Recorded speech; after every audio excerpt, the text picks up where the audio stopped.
So Sony has finally unveiled the price of the PlayStation 5, and yeah, you would think that this is like a late reaction to the shit, but it's not. This is going to be what my thoughts are on the PlayStation 5 and the pricing and where Sony is going at all with this fucking generation, because I am really pissed. I'm pissed.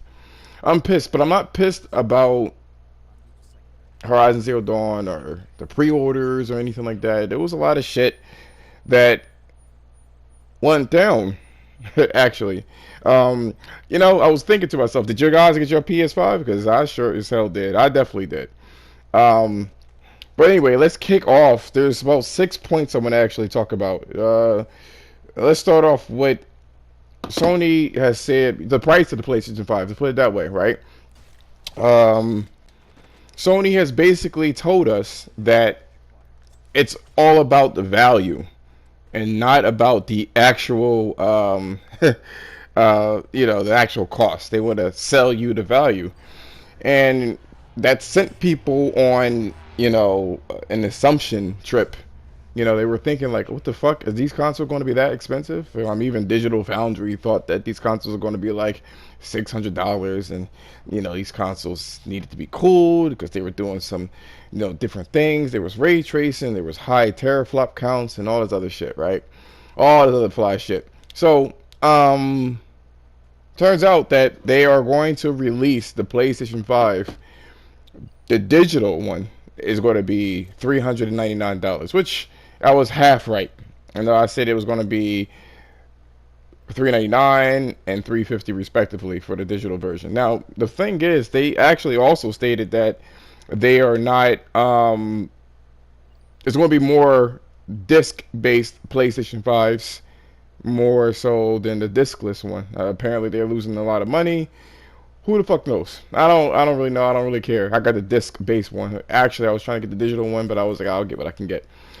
Anyway, so the price was remarkable pricing. And then they told us that these fucking games are going to be $70 fucking and €80 respectively.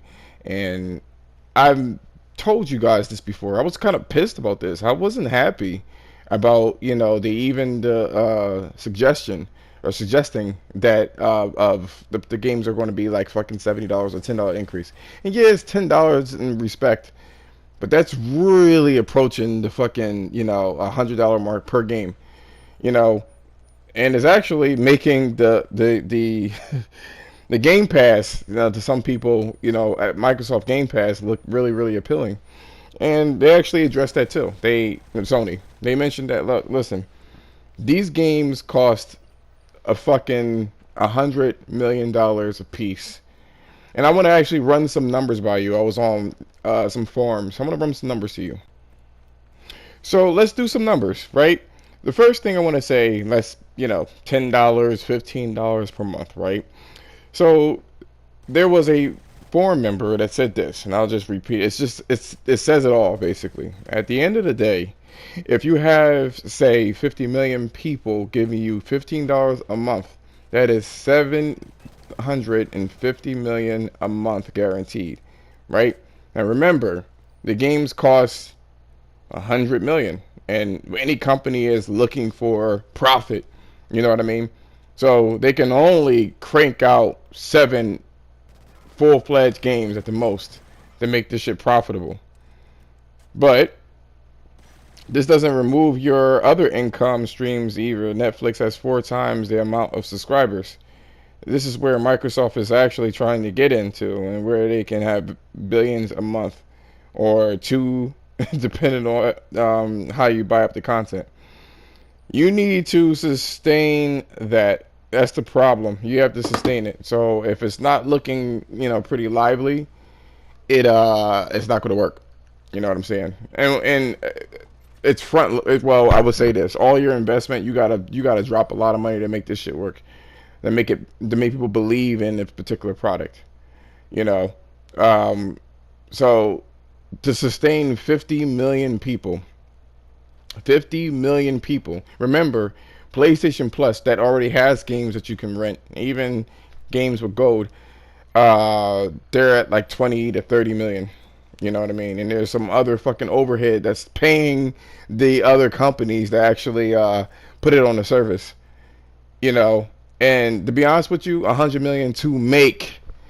So you're looking at basically you want to double your profits, you know, to make it worthwhile. So each game that you have on this service needs to be basically 200 to 300 million.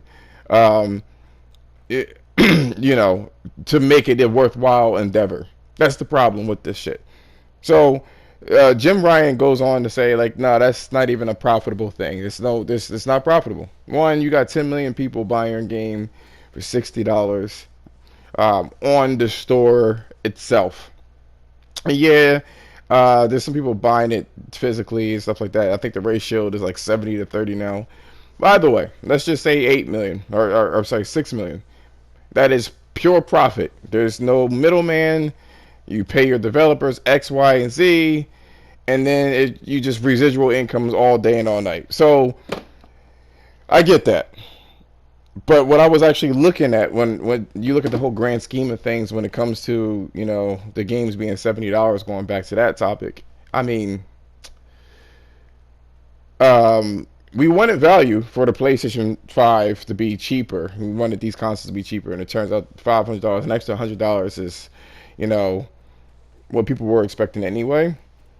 But at the same time, you still want people to scoop up your system as fast as possible. And we're in the COVID pandemic. You know, we don't know what the fallout is. You know, where I'm working at now, I'm super affected, and I distribute internet essentially to people, and I'm already feeling the effects. I'm feeling the effect. It's hard. So nobody knows what it's going to be like. I mean, yeah, people are irresponsible when it comes to money, but we don't quite know what's going to happen with that. It's hard. It's just a hard shit. It's hard, you know. So it's clear to me that that's where they were talking about the value. The games are $70, and these games, especially looking at the Miles Morales thing, which is not a full fledged game, that shit looks like fucking CGI. It looks like CGI. And I dare you to even challenge me with that shit. The animation quality, all that stuff, which is Sony's bread and butter to make story-driven games and make it look like very cinematic movie experiences. I mean, that's fucking ridiculous. It's ridiculous, you know. Um, it's just you just think about it, you know. You just think about it, you know. Someone else said this too. They say compare it to Netflix in terms of like you know, game what do you call it, the uh Game Pass situation. They say compare it to Netflix. How good are Netflix blockbuster movies compared to those that come out in the cinema? There is a big gap in production value and quality. Blockbuster movies in the cinemas have to entice the people to go to the cinemas and pay it directly. Netflix films just have to be good enough for people to be subscribed, and that's another thing too. Um, they say Netflix. There's a lot of junk on Netflix. You know what I mean? A lot of filler shit that may or may not fucking work. You know, and the motto for actual people buying games is still worthy. People still do it. You know, I mean, obviously with the whole COVID thing, people are not going in there and watching movies, but people are most definitely, um, you know, paying for movies. You know, even though they can watch it on streaming systems and things of that nature. So that's another thing that kind of really think about how to break this shit down. I mean, overall, that's where they're talking about the value. The games are looking very close to cinematic experiences and CGI and whatnot. Which brings me into my next subject. You know, Demon Souls. You know, they that was just to me was the highlight of the show. Like I said, Demon Souls is the highlight, the whole highlight of the show. I mean, you got Final Fantasy, but that wasn't even rendered on the PlayStation 5, which was kind of weird. The whole show actually kind of felt rushed, to be honest with you. No intro, it just fucking just started. I couldn't even eat my fucking sandwich before. I didn't even know what the fuck was going on. I guess that's nice. You know, people wanted to just have the shows and stuff like that, but they had a lot of rehashing. of stuff that we already seen, Deathloop and stuff like that, almost identical trailers. And I get it. You know, these guys, these developers actually paying Sony because they know that everybody's watching, Sony for the pricing and, etc. But one thing to kind of point out is that there are different modes to Demon Souls. You have the 60 frames per second mode, which I believe have limited to no ray tracing at all, and then you have the 30 frames per second with the ray tracing.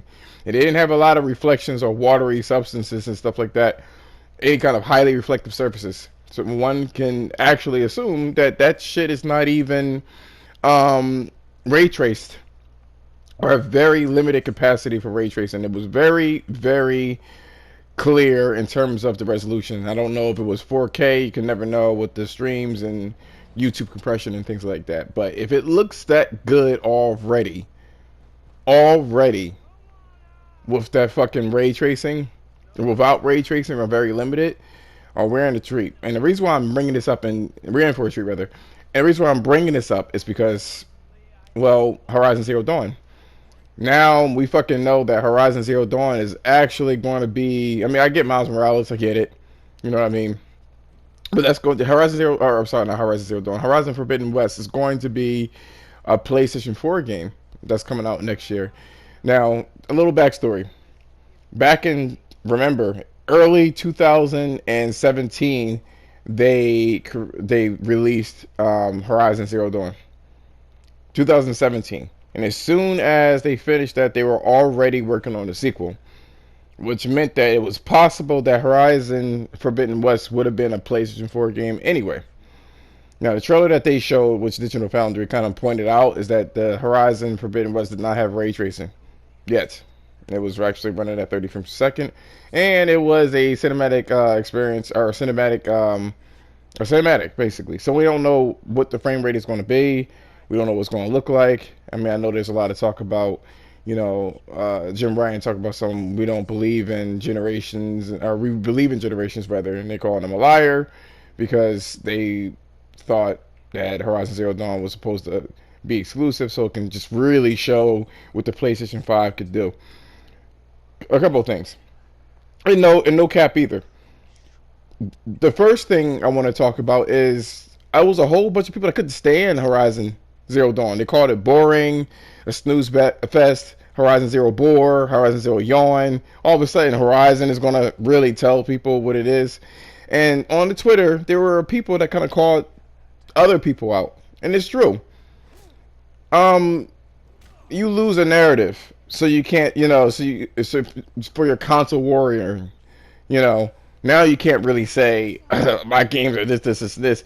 I picked the right console. So now, Sony is kind of do a cross generation, which, by the way, he never excluded cross generations while making that statement.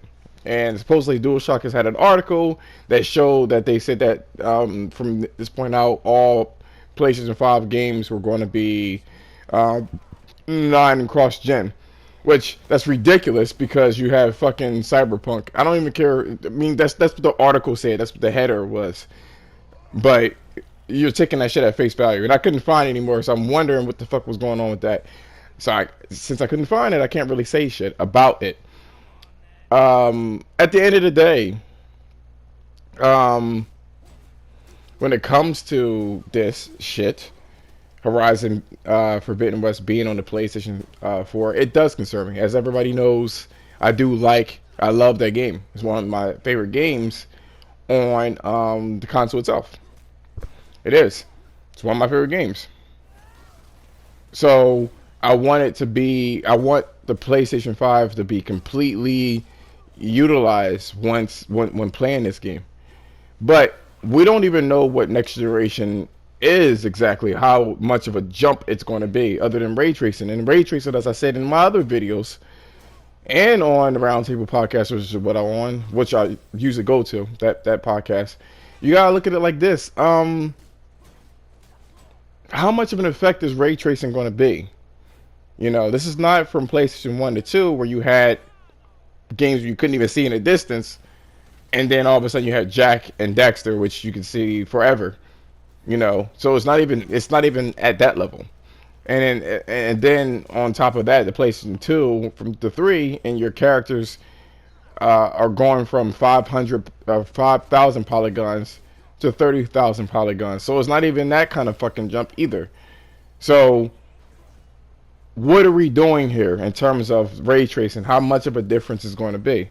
I mean, we already have physics-based lighting and all this other shit that we didn't have before. So how much better is it going to look? And that's why I brought up Demon Souls.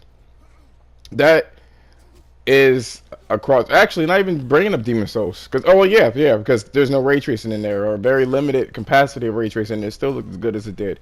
And then you have Miles Morales, which had ray tracing to some capacity, which was running at 30 frames, which meant it was like the full capacity of what they were going to do. I don't know what it looks like. I don't know if it's just reflections that they had going on with the ray tracing, or what. Is it global illumination? Is the shadow, are the shadows ray traced? I don't fucking know.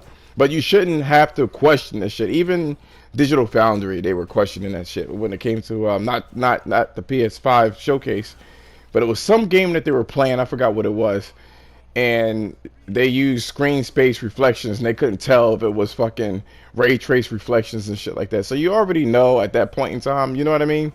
How much of an impact do you think ray trace is going to be?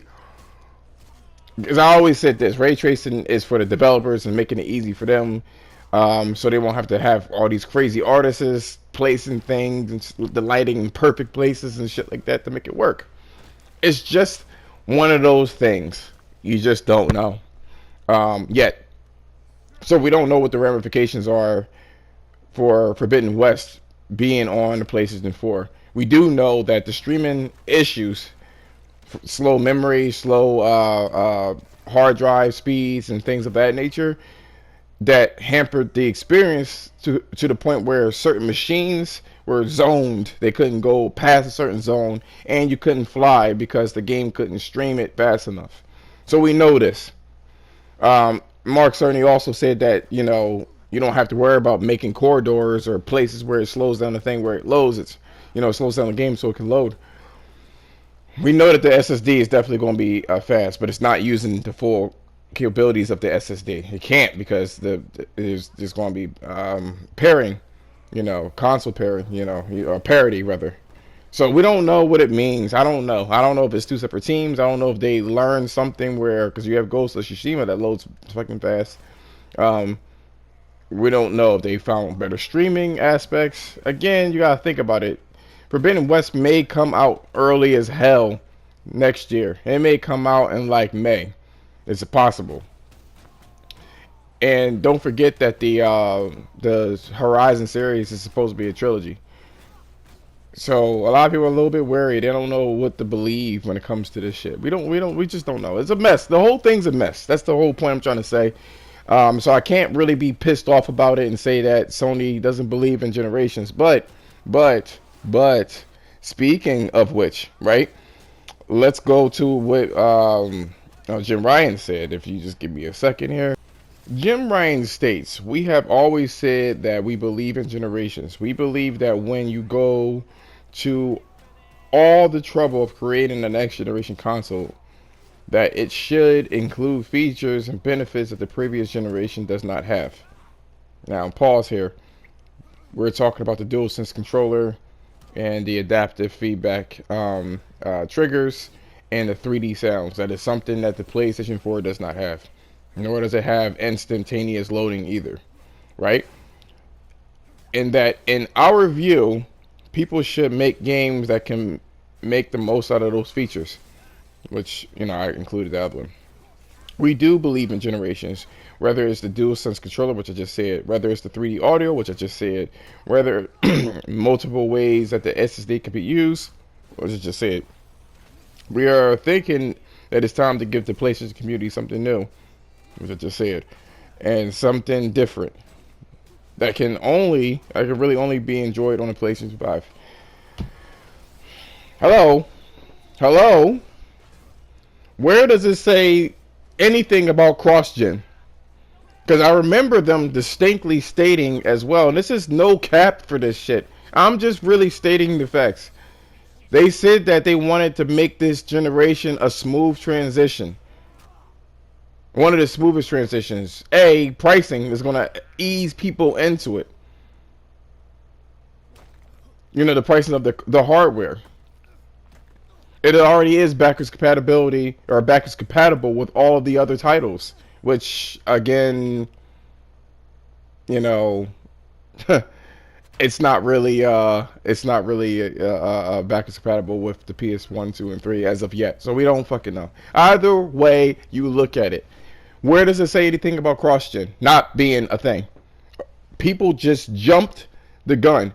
People jumped the gun with the PlayStation 5 not playing PlayStation 4 games because Mark Cerny clearly stated that while in boosted mode, those old engines can't handle it. Somehow somebody got something else out of this shit. That's the problem with people jumping to fucking conclusions. Literally jumped straight off the fucking cliff. Now, A, you didn't fucking like Horizon Zero Dawn, so what the fuck are you complaining about? You got your fucking Demon Souls, and supposedly that's game of the generation anyway, the Souls series, because everybody loved that in Bloodborne. And yes, that's shade. And two,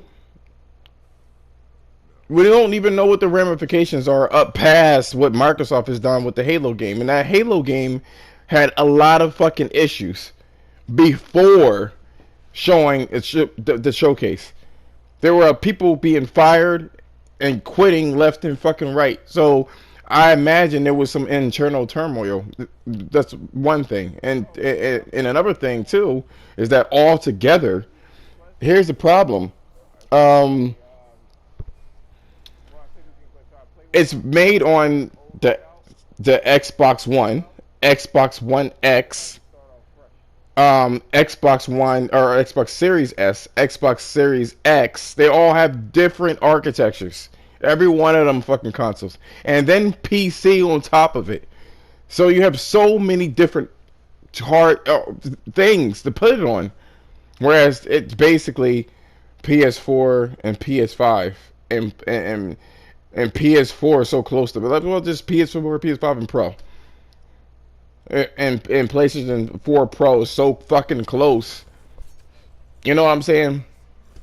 Like, what are we doing here? What exactly are we doing here?